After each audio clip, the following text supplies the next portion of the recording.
La taille des hommes est-elle importante? Pourquoi cette vidéo elle n'est pas sur la chaîne Le Grivois? Pourquoi elle est sur la chaîne d'Aïri? Ah ben parce que je ne vais pas parler de la taille du sexe, je vais parler de la taille de l'homme entier, en hauteur. Bonjour à tous, bonjour à toutes, c'est Fabrice Julien, coach et auteur, expert en séduction depuis 2010.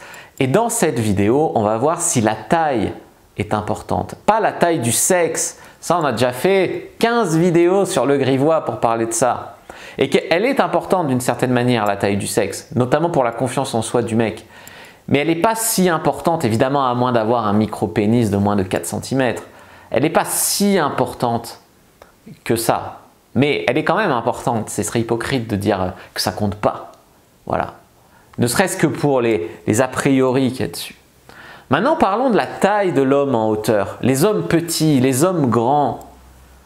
C'est quoi la vérité ? Est-ce que la taille de l'homme compte? Je vous dis tout juste après l'intro. Mais avant de commencer, je vous offre un guide gratuit sur la séduction ainsi qu'une série de conseils gratuits eux aussi par email. Pour les recevoir, si vous êtes intéressé, c'est très simple. Cliquez sur le premier lien dans la description de la vidéo. Si vous êtes motivé, vous le trouverez. Abonnez-vous et activez la cloche parce que si vous ne le faites pas, YouTube ne vous préviendra pas à la sortie des prochaines vidéos et vous allez rater des pépites. Mettez un like pour me faire savoir que vous pensez que cette vidéo est utile et pour que j'en fasse d'autres comme ça ou sur ce thème-là. Si vous pensez que ce contenu est utile, partagez-le en public ou en privé, je comprendrai. Vous pouvez aussi me laisser un commentaire, je les lis tous et j'y répondrai avec grand plaisir.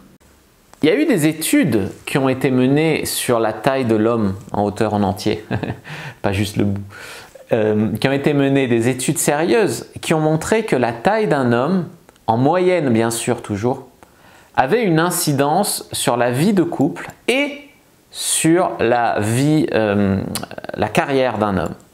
Donc oui, votre taille en moyenne peut avoir une incidence sur votre carrière et sur votre vie de couple. Donc ça, c'est déjà c'est déjà une révélation. Les hommes grands, on considère grand ici les hommes de plus d'1,80 m, ont tendance à être en couple plus tôt que les autres et ont tendance à avoir des meilleures positions professionnelles. Voilà, ça c'est ce que révèle cette étude. Plus tu es grand, plus tu es en couple tôt. Plus tu es grand, meilleur tu as un job en fait. Ce qui voudrait dire que les femmes devraient donc être en moyenne attirées par les hommes grands, tout simplement parce que ce sont des hommes qui ont donc en moyenne une meilleure situation. Donc elles devraient être attirées par ça. Et ça se vérifie quand même quelque part dans la vie de tous les jours que les femmes, souvent leurs critères, assez superficiels d'ailleurs, c'est je veux un homme de au moins 1,80 m, souvent c'est ça, ou 1,85 m, pour que je puisse mettre des talons. Bon. Alors, donc on a compris qu'il y a une donnée évolutionniste quand même derrière, c'est que les hommes grands ont tendance à avoir des meilleures positions hiérarchiques, positions professionnelles, donc plus de ressources. Donc les femmes sont attirées à travers la valeur de la taille de l'homme par sa situation sociale. Mais quid des mecs entre 1,80 m et 1,70 m? Parce que moi j'ai pas tendance à dire que sont petits des mecs d'1,70 m, tu vois. Je dis pas ça pour moi personnellement, mais je sais pas, il y a un moment il faut remettre dans un contexte. Qu'est-ce que c'est qu'être petit, quoi? T'es petit à 1,60 m. Bon. Et ben, les mecs d'1,70 m, ils ont tendance à être en couple aussi. Mais ils sont en couple un peu moins tôt que les hommes de plus d'1,80 m. Et les mecs de moins d'1,70 m, et ben c'est là où c'est grave. Les mecs de moins d'1,70 m ont tendance à être moins en couple que les autres. Est-ce que parce qu'un mec fait moins d'1,70 m, il va être moins gentil, moins bon au lit, moins reproducteur, ou moins bon époux, ou moins voilà. Non. Donc on est quand même sur à la fois quelque chose d'évolutionniste et à la fois quelque chose de sociétal. Parce que d'autres études ont montré que quel que soit le statut de l'homme, même si l'homme est millionnaire, les hommes petits sont désavantagés.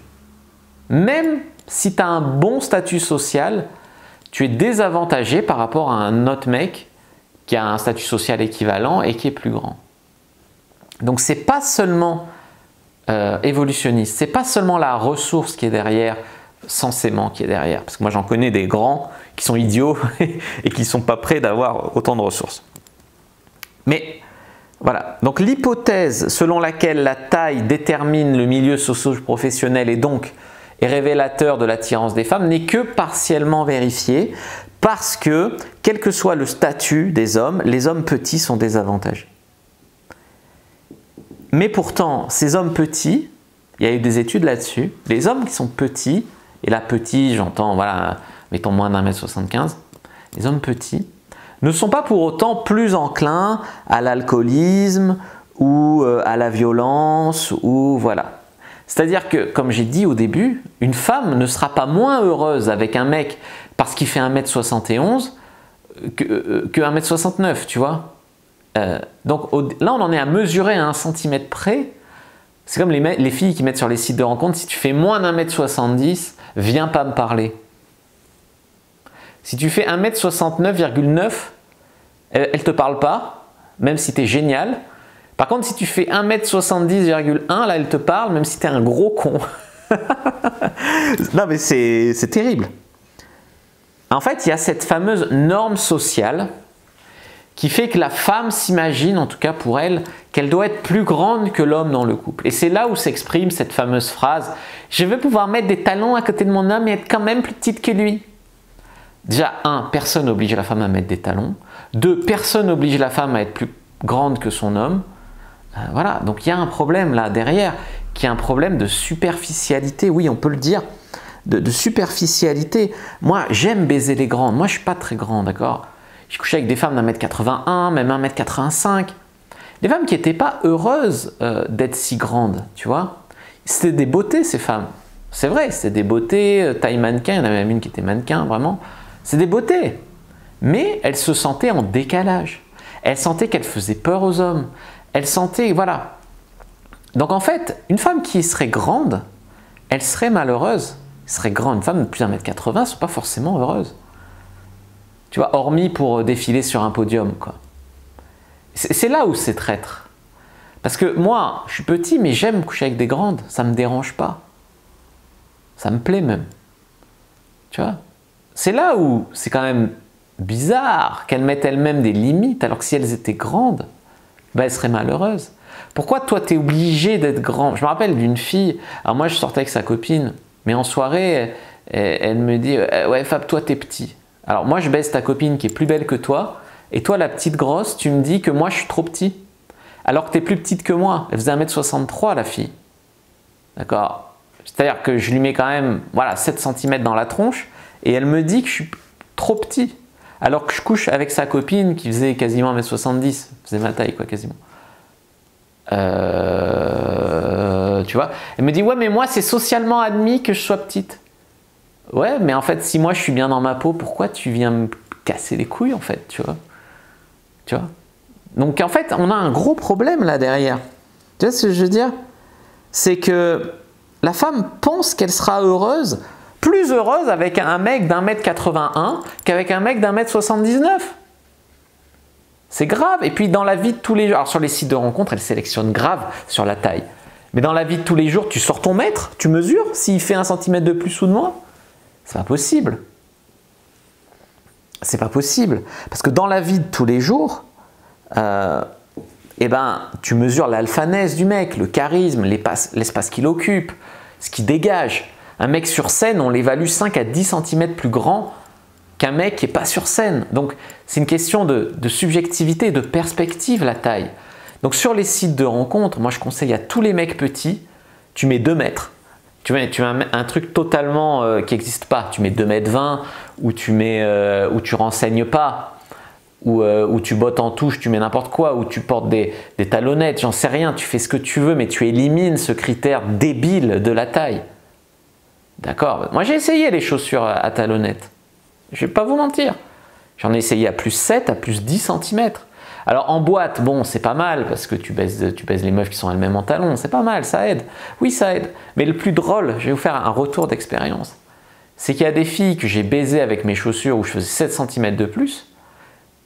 Et ben, le lendemain matin, bah, du coup, ben, j'étais en pantoufle, quoi. J'étais en taille normale. Elle voyait que du feu. Elle y voyait que du feu. C'est-à-dire que ce critère, il est c'est presque malgré elle, tu vois.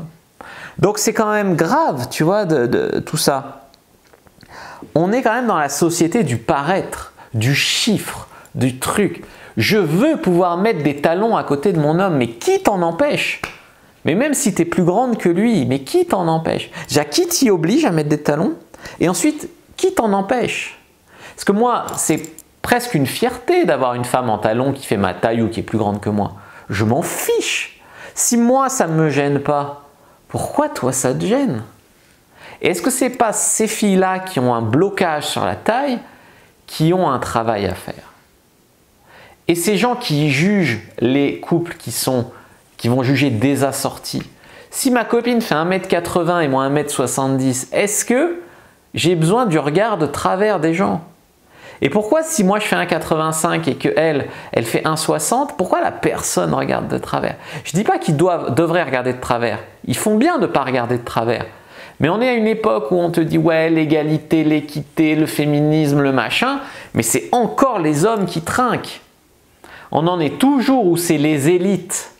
Les élites, parce que quand on flagelle les hommes blancs, on flagelle Macron, Attali et compagnie. On flagelle pas Fabrice Julien ou mon voisin. Nous, on est des hommes blancs, mais normaux. On n'est pas des élites, on a des potes de toutes les couleurs, on s'intègre dans toutes les communautés, il n'y a pas de problème. Tu vois, les hommes petits, c'est pareil. C'est les hommes dominants, les hommes machin, mais arrêtez de tout confondre, tu vois. Arrêtez de tout confondre. Donc ça, c'est quand même grave. Et puis alors ces femmes qui sont super exigeantes, c'est-à-dire qu'elles sont super exigeantes parce que j'ai parlé de l'homme qui fait 1m80, mais il y a beaucoup de femmes qui ont peur ou qui disqualifient un homme trop grand aussi. Je sais pas, dans la vie de tous les jours, si la fille a fait 1m65 et qu'elle se retrouve avec un mec de 1m95, elle peut dire non, il est trop grand. Et j'ai déjà entendu, j'ai déjà vu. Et puis aussi, l'idéal varie. C'est-à-dire Tom Cruise, il dégage beaucoup de charisme, etc. Il n'est pas grand et il peut être un idéal pour certaines femmes. Il l'a été d'ailleurs pendant une époque. Donc, on a un problème. On a aussi le problème des femmes qui ne sont pas bien dans leur peau. Plus la femme, souvent, elle est complexée sur sa taille, je sais pas, une femme qui fait 1m55 et qui est complexée, soit elle prend un mec pas grand pour qu'il n'y ait pas de décalage, soit au contraire, elle va se chercher un géant pour compenser dans sa tête. Le problème n'est pas qu'elle ait un mec petit ou un mec grand. Le problème, c'est qu'elle a un souci de vouloir compenser, ou du qu'en dira-t-on, ou du regard qu'elle s'imagine que les autres auront sur elle et son couple, alors que les autres, ils n'en auront rien à branler. Voilà, les autres, ils n'en ont rien à branler en vrai, de la vie des autres. Voilà. Donc ça, il faut bien le comprendre. Donc en fait, ce que je voulais vous dire, c'est qu'il y a quand même deux poids, deux mesures. Dans notre société, ça a l'air ok de discriminer les hommes petits. Mais ça n'est pas ok de discriminer une femme grosse, par exemple. Comme je disais, la petite grosse qui me critiquait, qui venait me dire ouvertement devant des gens que j'étais trop petit, que ça choquait personne, si je lui avais dit « ta gueule, toi t'es obèse », là ça aurait choqué les gens, tu vois. Tu vois, alors bien sûr, je ne l'ai pas fait d'une parce que je ne suis pas méchant et deux parce que je m'en fous. Donc elle ne veut pas baiser avec moi, elle est comme elle veut, je m'en fous. C'est pas pour moi, c'est pas ma copine, je m'en fiche, tu vois. Et par contre, je maintiens que je suis libre d'avoir une copine grosse ou pas. Tu vois, on ne peut pas m'obliger non plus à aimer les femmes grosses. Voilà. Donc, il y a quand même deux poids, deux mesures dans ce qui est socialement admis. Ça, il faut ouvrir les yeux. Et c'est surtout que la taille d'un homme, c'est la masculinité pour les faibles, quoi. Un homme qui fait 2 mètres, effectivement, il va occuper plus facilement l'espace, il va être plus facilement vu, par exemple en boîte dans la foule, tu vas voir que lui, il va facilement occuper plus l'espace parce qu'il est grand. Mais c'est la masculinité de physique. La vraie masculinité, c'est pas parce que le mec est grand qu'il a une force intérieure, qu'il est déterminé, qu'il est ambitieux, qu'il est intelligent, que même il va survivre. Je veux dire, des hommes grands qui tombent dans le premier panneau venu, il y en a. Les hommes grands, ils ont besoin de plus de ressources pour survivre, donc ils occupent plus de ressources, ont plus de chances de mourir aussi, d'une famine ou autre. Je veux dire, être grand n'est pas non plus la panacée. Dans l'avion, t'es pas bien, voilà. Et c'est un peu la masculinité facile d'être grand, tu vois. C'est la masculinité du paraître. Il y a des mecs qui sont petits ou modestement, moyennement grands, mais qui, voilà, qui font des choses de leur vie, qui ont une force intérieure, qui dégagent la masculinité, qui dégagent une certaine force, un regard sexuel, j'en sais rien. Donc la taille n'est qu'un critère, quoi. La taille n'est qu'un chiffre. Tu vois ce que je veux dire? Finalement, il y a beaucoup de choses qui sont qu'un chiffre dans la vie, qui ne dépendent pas. Tu peux être un homme de 40 ans, avoir le ventre plat et avoir l'air d'avoir 30 ans, ou tu peux être un mec de 40 ans et être fini, quoi. Je veux dire, j'ai vu le reportage d'Orelsan. C'est quand même intéressant de regarder le reportage d'Orelsan pour savoir comment les féministes lui ont fait la misère et pourquoi elles ne font pas la misère aux autres rappeurs. Pourquoi lui, le petit rappeur blanc, elles lui ont fait la misère alors qu'il disait des choses pas plus horribles que d'autres rappeurs. Ça, c'est très intéressant pour le côté sociologique, mais c'est aussi intéressant de voir qu'Orelsan, il a quoi, 40 ans à peu près. Il a les cheveux blancs, il a l'air malade, il est tout pâle, enfin, il n'a pas l'air bien dans ce documentaire, tu vois. Alors qu'il y a d'autres mecs, moi je connais, par exemple, à mon club de taekwondo, tu as des mecs qui ont 40 ans, mais ils ont l'air super jeunes, ils sont super en forme, ils sont mieux gaulés que moi, ils sont... Voilà, donc c'est qu'un chiffre, tu vois. Et la taille aussi, c'est qu'un chiffre. Voilà les amis, donc c'est pas parce que vous êtes grand que voilà, faut vous dire c'est gagné d'avance, pas parce que vous êtes petit, il faut dire c'est fichu pour moi. J'ai eu ces pensées-là moi aussi, mais si vous êtes grand, tant mieux pour vous, tirez-en avantage au moins, tirez-en au moins avantage. Et si vous n'êtes pas grand, bah, il va falloir travailler d'autres formes de force, quoi, tout simplement. Voilà les amis, ce que j'avais à vous dire sur le sujet. N'hésitez pas à me faire vos retours dans les commentaires. Moi je vous dis à bientôt et que le dieu de la séduction soit avec vous les amis.